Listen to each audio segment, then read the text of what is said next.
저희 회사는 구내식당이 있어서 도시락을 싸오는 사람이 거의 없습니다.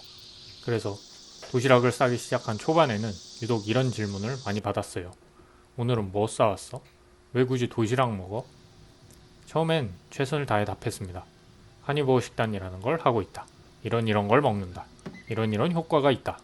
근데 이런 설명 끝에 돌아오는 반응은 90% 이상 똑같았어요. 와, 그걸 어떻게 맨날 먹어? 안 질려? 이 대화가 계속 반복되다 보니 요즘엔 그냥 짧게 정리합니다. 아, 제가 따로 식단하는 게 있어서요. 이러면 대부분 거기서 끝나요. 근데 문득 그런 생각이 들었습니다. 1년 넘게 하고 있는 이 식단, 정작 저 스스로는 이게 뭔지 제대로 정의해 본 적이 없더라고요. 그래서 오늘은 그 얘기를 해보려 합니다. 물론 저도 1년 365일 카니버어 식단만 하는 것은 아닙니다.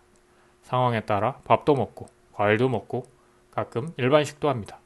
하지만 언제나 나의 식단 디폴트 값은 카니버어다 라는 걸 깔고 갑니다. 왜냐면 카니버어 식단은 제가 생각하는 인간의 몸에 가장 잘 맞는 식단이기 때문입니다.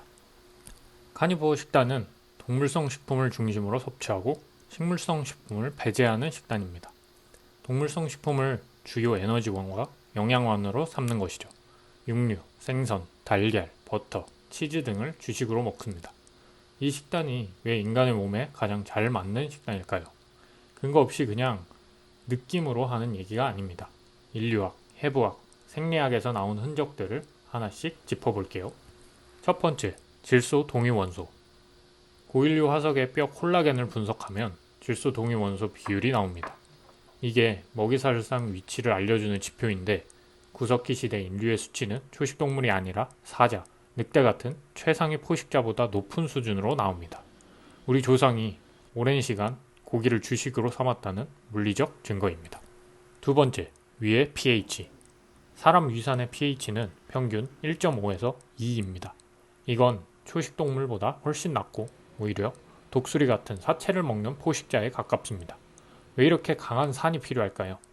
날고기에 있는 병원균을 죽이고 단백질을 소화하기 위해서입니다.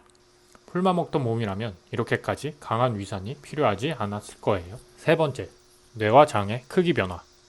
약 200만 년 전 인류의 뇌 크기가 급격히 커지기 시작합니다.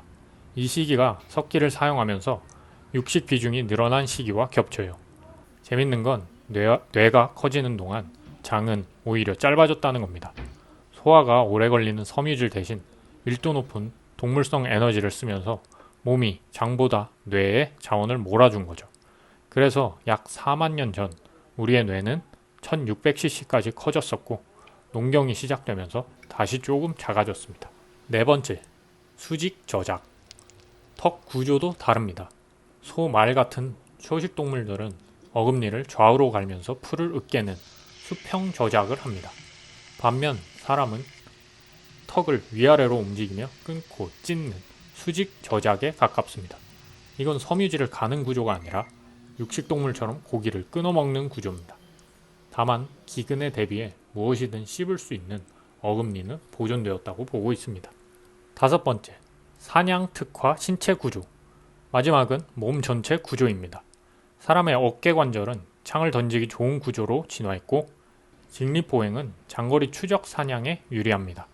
심지어 눈의 흰자도 사람만 유독 넓은데 이건 사냥할 때 시선 방향을 동료에게 공유해 협력 사냥을 하기 위한 구조라는 가설도 있어요. 질소 동위 원소, 위산, 뇌, 장, 턱, 그리고 몸 전체 구조까지 여러 흔적들이 같은 방향을 가리킵니다. 사람은 원래 고기를 먹도록 설계된 몸을 가지고 있다는 것이죠. 결론입니다. 카니버어 식단이란 동물성 식품을 중심으로 섭취하는 식단이고 인간의 몸에 가장 잘 맞는 식단이다.